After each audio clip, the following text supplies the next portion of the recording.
the interlinkages, I think, between macroeconomic policies do matter, but if you want to resurrect the EM growth story, there's a lot of work that EM economies themselves have to do. We have 7.2 billion consumers in the world. 71% of US GDP is consumption. 37% of Chinese GDP is consumption. So we need to understand how consumers are evolving and changing.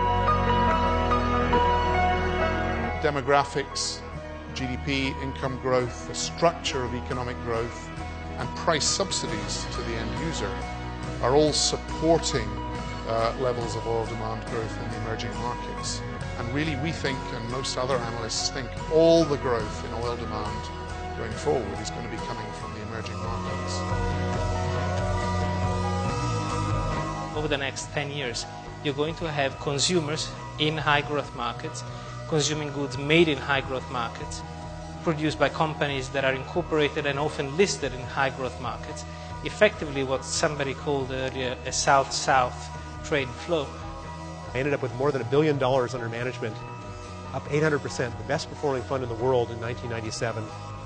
I was featured on the front page of the business section of the New York Times, and 32 years old.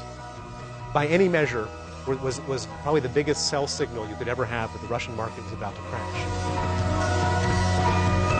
What kind of risks are you taking in frontier markets? And you definitely take much bigger risks in frontier markets than you take in emerging markets or developed markets. Frontier markets are by definition sort of lesser of the lesser developed countries.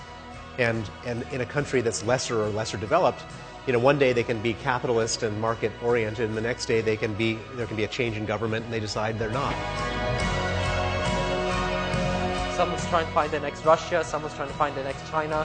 Hopefully Africa is able to deliver on some of its promises, and I'm confident it will. Because growth for its own sake is not really what we're concerned about. We're really concerned about improving standards of living for the Chinese.